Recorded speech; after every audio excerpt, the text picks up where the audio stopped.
Paper was like gold in medieval times.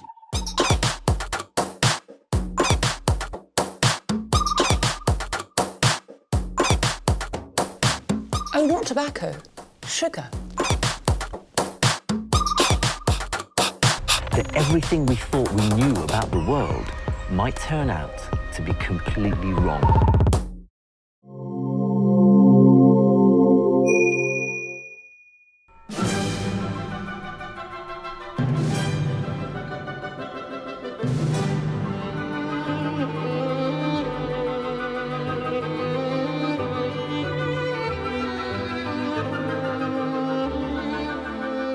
Come with us on a musical journey through some of the most magnificent places on Earth. Great towns and cities of Europe, steeped in history and beauty, and resounding with the stories and music of the world's great composers.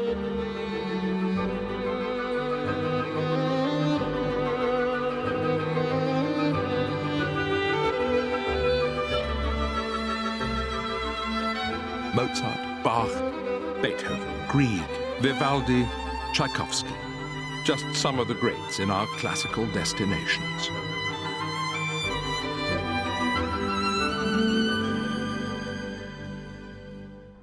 Welcome as we invite you to join us on a musical and scenic journey to some of Europe's most beautiful places. We'll be following in the footsteps of the great classical composers, exploring their worlds and rediscovering their music. Here we're at the house of Jean Sibelius, our featured composer, and the very place where he composed some of his most inspired music. But first, let's travel just a short distance to a rather famous landmark.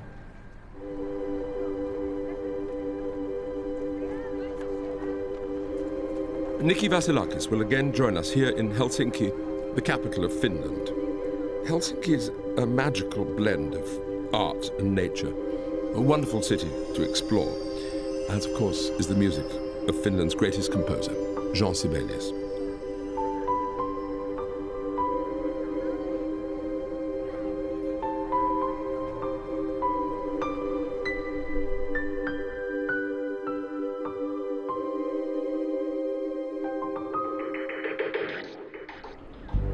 Finland has a population of 5.2 million, 20% of whom live in the Helsinki metropolitan area. Nearly 80% of Finland is either water or forest. Our journey will go from Helsinki, then flying north to Rovaniemi, the capital of Lapland, before we return to just north of Helsinki and the town, the home and museum of composer Jean Sibelius.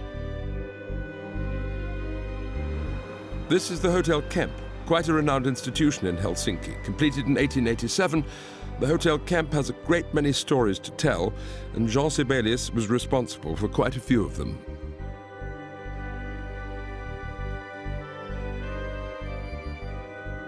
Over the past 100 years or so, the fates of the Hotel Kemp and Finland have been closely knit together. The restaurants of the hotel have provided a beautiful setting for fabulous parties. The identity of the emerging Finnish nation was blueprinted at the camp. Important political issues have been decided and significant deals closed at its tables. The camp has a varied history. At one point in the middle of the last century, it was doubtful that the old place would survive, but survive it has, and under the present owners has been faithfully and painstakingly restored to many of its original specifications. But certainly the most significant person who stayed here, and he stayed here frequently, and he drank here frequently, was Jean Sibelius.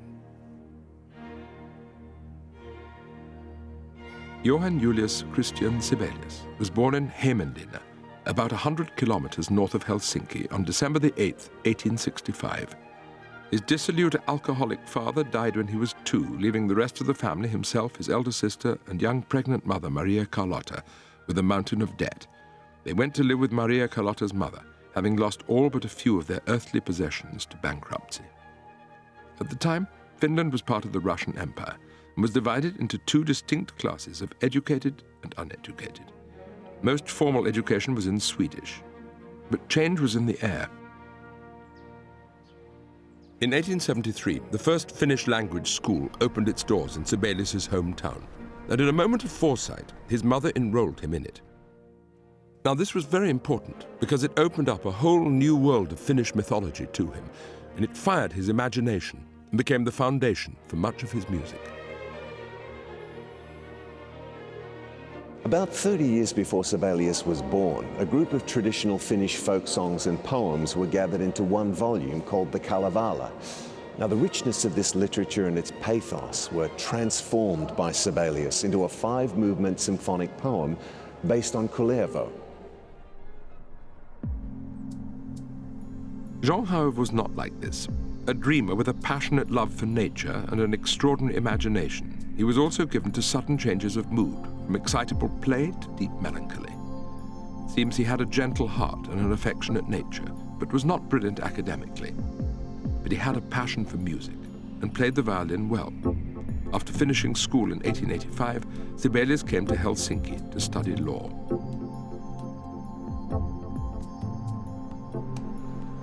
At the same time, he enrolled here at the Helsinki Music Institute, now the Sibelius Academy, and within a very short time, his legal studies faded from view.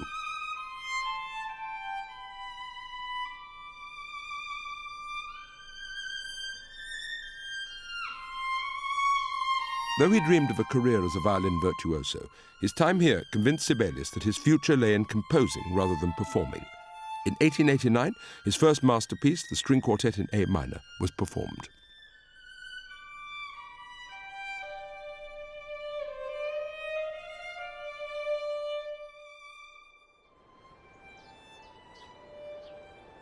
Sibelius continued his studies in Berlin and Vienna, while making his first sketches of the symphonic poem Kullervo. He conducted its first performance here in Helsinki in the spring of 1892. It was a resounding success, launching Sibelius's career as an orchestral composer and conductor.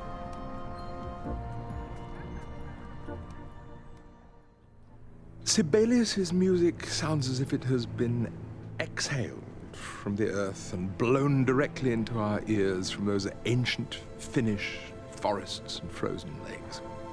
And people recognize his quality as soon as Sibelius burst onto the scene as a young man in the 1890s. He was absolutely the right person at the right time for the Finns, who after centuries of being in the middle of a territorial and cultural tug-of-war between the Russians and the Swedes, wanted their independence. They wanted to return to their own customs and speak their own language again. Sibelius became their standard-bearer, delving for inspiration into his country's vast and wide-ranging folk poetry, epic the Kalevala. Unlike his contemporaries, Vaughan Williams and Bela Bartok, he doesn't recycle folk music. Those dark, enraptured melodies and that otherworldly sound are all his own. Take a work like The Swan of Tuonela. Sibelius wrote it in 1893. Tuonela, according to Finnish legend, is the Isle of the Dead, surrounded by the dark waters of a lake on which floats a single swan. Cold, dark, misty, altogether bleak. Sibelius uses the cor anglais to be the swan. It makes a very good swan, too, gliding over the motionless waters. Time, even breath, is suspended. You get the impression that all rhythm has been removed from the music, leaving just mood. One doesn't expect much dancing, after all, on an island where everyone is dead. In June 1892, he married Aino Järnefelt in her parents' home, and with that became a part of one of the most aristocratic and well-known Finnish-speaking families. Sibelius had 6 daughters. One of them, Kirsti, died of typhoid as an infant. Despite these trials and the fact that there wasn't much money until later, Aino endured it all and was a wonderful mother and grandmother. Sibelius's granddaughter, Satu Jalas, daughter of Margareta Sibelius and Jussi Jalas, has special memories of her loving grandparents. When we were a child, he received us in the morning. He was still in bed after reading newspapers. We were perhaps outside, and then my grandmother called, "Now you can come and greet Grandpa." And then we came there and then, "Hello, how are you?" And then always, "What did you dream this night?" And then I said, "Perhaps some birds I saw." Where were these birds? Did they sing or did they fly? We had to, every detail we had to tell him.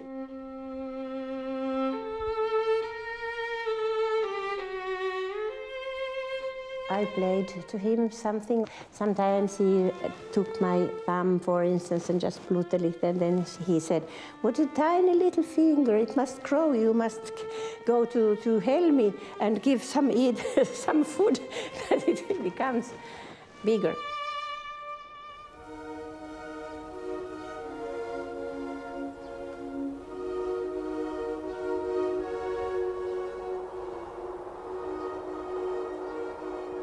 All his life he has walked so much in the forests. He was really very, very fond of nature. He needed and he listened to all the sounds, all the possible sounds and all the small details, and also the very big sea without shore and sky and colors. It is really, he had fantastic view of everything which surrounded him.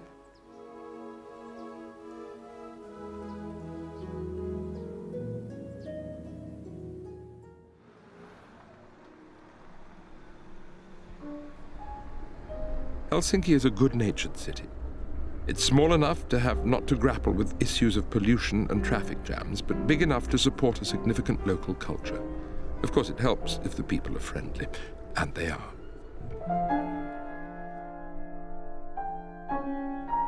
Now, I found that the term classical music connotes the wrong sort of thing to many people. They think that it's not only supposed to be out of their intellectual league, but also that it's anchored way back in the past, disconnected from today. That's not at all how they feel about it here in Finland. Classical music is alive and well, and the composer Aino-Juhani Rautavaara is living proof. His works are played all over the world, convincing audiences to share his belief that great music is a glimpse of eternity through the window of time. Rautavaara gave up a window of his time to talk to classical destinations at his home in Helsinki.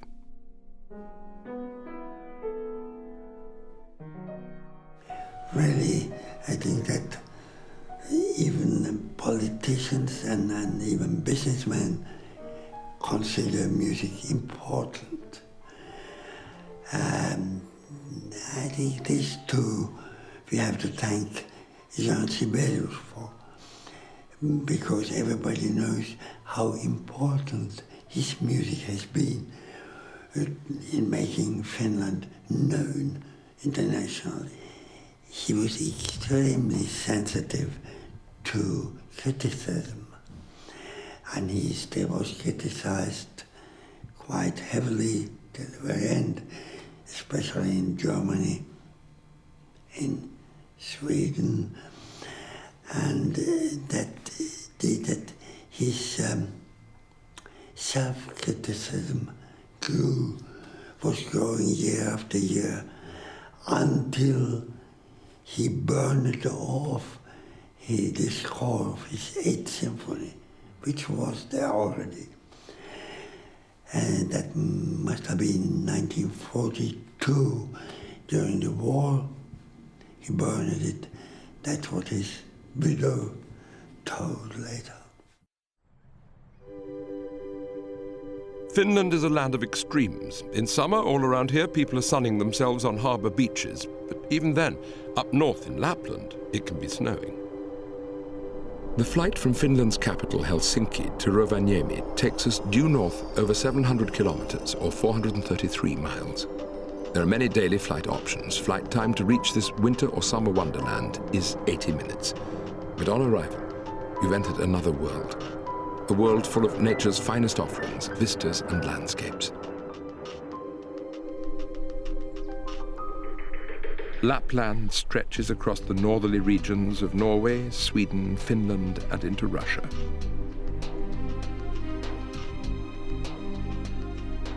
Santa's head office is right here in Rovaniemi, and this is his village, unmissable.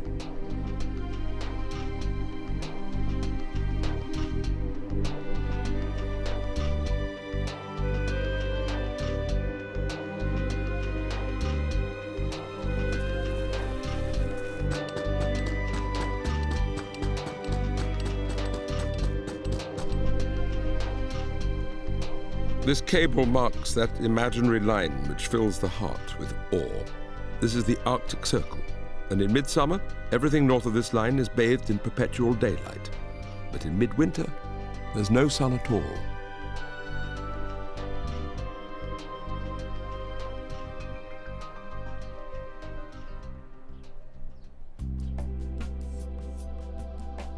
The Sami people have lived here for many hundreds, if not thousands of years. They used to be called Lapps by most. This is now considered derogatory by many Sami. While one would not immediately associate Lapland with outdoor activities, it's remarkable how energetic one can become in order to work up a sweat in this culture. This is a stunning winter holiday destination. You can visit a reindeer park, or embark on a dog sleigh ride, if you're game, or settle for a peaceful horse-driven sleigh ride in the forest. They even play golf here on the frozen rivers. Now that's serious. Personally, I'd rule the line at water sports, but some Finns just love it.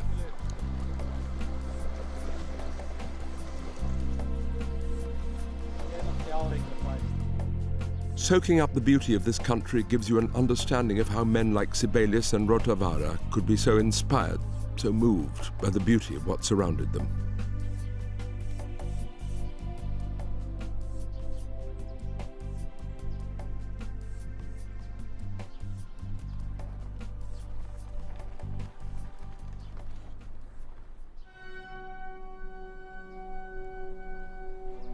From the time they were married in 1892, Jean and Aino Sibelius lived in about 10 different places in Helsinki and nearby Kerava.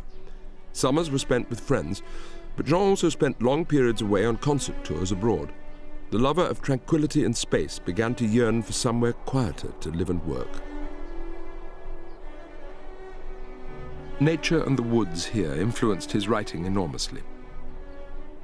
He said, "In Helsinki, the song died within me." So in 1904, the family moved into his house at Järvenpää, about an hour north of Helsinki. The house was called Ainola, in honor of Jean's long-suffering wife. Many of the designs for the house were hers. The sauna here on their property was built according to Aino's design. This painting is Aino in the 1880s on the rocks by the seashore, before she was engaged to Jean, painted by her brother Eero Jenefeld. The youngest of the Sibelius girls, Heidi, made these ceramic vases. She was an accomplished ceramicist and earned a bronze medal for her work at the Paris World's Fair of 1937. Jean and Aino's oldest daughter, Eva, said of her childhood here, "When we children were small, it seemed to us that our home, Ainola, was like a ship on the wide seas, and nothing was safe or certain outside it." Her feeling that way was understandable. The outside world was not altogether safe. Finland was at the time an autonomous Grand Duchy ruled by the Tsar of Russia.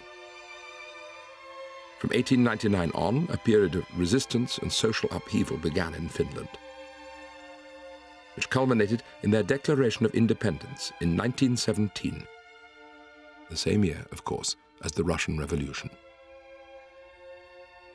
Though the declaration was final, the process was gradual. Finland acquired its own national parliament in 1906, elected by equal and universal suffrage, which made Finnish women the first in the world to be granted full national political rights. The big tune towards the end of Finlandia is one of the most famous in all classical music. It's big enough to have roused a whole people, to have embodied their aspirations, to have defined their determination. It was for them what Churchill's rhetoric was for Britain during World War II. Its scope is bigger than the sense of individual heroism that you get, say, in Puccini's Nessun Dorma from Turandot, and I dare say it's even bigger than the expression of national pride you find in something like Elgar's Land of Hope and Glory in my part of the world.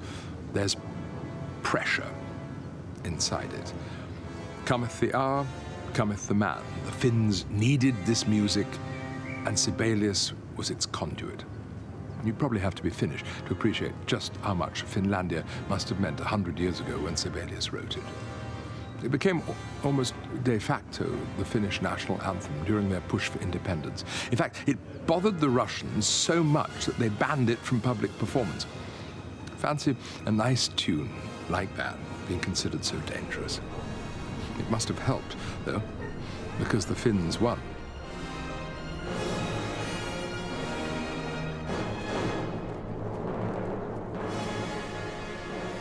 The moral of the tale, with apologies to Noel Coward, is that it's strange how potent the people's music can be. Though Sibelius was rather surprised. He thought Finlandia was pretty insignificant, which only proves how hard it is to judge one's own work. Heinola was a place of tranquility and creativity for Jean Sibelius. Most of his best-known works were composed here. Over the years, these rooms would have seen some interesting discussions. You can imagine one of his daughters asking him, "Papa, if your name is Johann, why does everybody call you Jean?" Sibelius's uncle Johann had died about a year before he was born, and one day the small boy was playing with some things that his uncle had left behind. He found a small pack of calling cards, or business cards as they're called today. His uncle had been a sailor and had travelled widely, so he had used the French version of his name, Jean. The young Sibelius kept the cards and brought them out 20 years later, introducing them as his own with the name Jean Sibelius on them, and it stuck. 1908 was a bad year for Sibelius. He was frequently sick and depressed. His doctors found a malignant tumour in his throat. After successful surgery to remove it, he was warned to give up smoking and drinking. This time, the composer did as he was asked and stayed on the wagon for 8 years. Sibelius loved listening to records, particularly of his own music, and when he did so with the volume turned right up, and sometimes he'd even press his ear against the loudspeaker to hear better. But that was pretty well the only sound that was allowed in the house. Silence was the element in which he had to compose. He wouldn't allow even plumbing because it might interfere with his concentration. He said, "Silence is speaking." The only sound, in fact, that you could hear is the same sound you can hear today, which is that of the wind soughing through the trees, a sound which permeates so much of Sibelius's music. After his illness, Sibelius became afraid both of cancer and of dying, and this was reflected in his later music. His Fourth Symphony is dark and brooding, full of depression, and it received a lot of negative criticism. At the time, he had a friend and patron by the name of Axel Karpelan, who championed his cause and was the first to speak publicly in understanding of the difficult language of the Fourth Symphony. At one time, Karpelan rescued Sibelius from almost certain financial ruin. When he died in 1919, Sibelius lost a great friend and wrote in his diary, "For whom will I compose now?" Jean celebrated his 50th birthday in 1915 by conducting the premiere of his Fifth Symphony. Soon after, the family left Finland to distance themselves from the growing tensions associated with the Russian Revolution. Jean Sibelius's last published work was written in 1926, appropriately another symphonic poem based on the mythological Callow.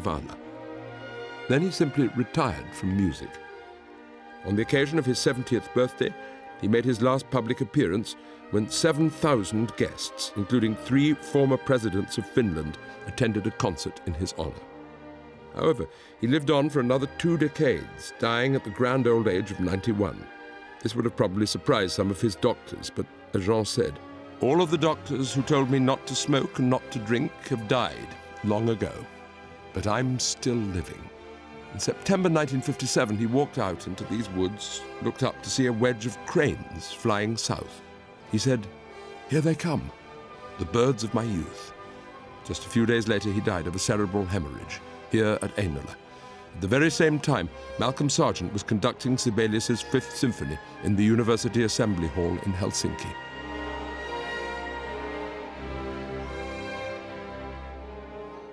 Sibelius is buried here by his family, and after the death of her beloved Jean, Eino stayed on here at Heinola until her own death in June 1969. It's an astonishing thing to do what Sibelius did when he wrote Finlandia, to embody the soul and the heart of a whole people. That's who Sibelius was when he wrote it. Just a few years after that beautiful portrait was painted, showing him for the passionate, tempestuous, fiercely concentrated genius that he was. And his people knew it. He's still their hero, their champion. 6,000 people a month come to visit this house, this symphony of wood, as Sibelius so beautifully called it. Around 17,000 people paid their last respects to Sibelius at his funeral service held here at the great cathedral in Helsinki. For such a small country, this Nordic destination has been amazing and absorbing, as will be our next destination, as we head to St. Petersburg, the home of Tchaikovsky, Borodin, Mussorgsky, Rimsky-Korsakov. The list goes on and on, not to mention the fabulous art of this famous Russian city. So keep your bags packed and ready for our next classical destination. See you in St. Petersburg.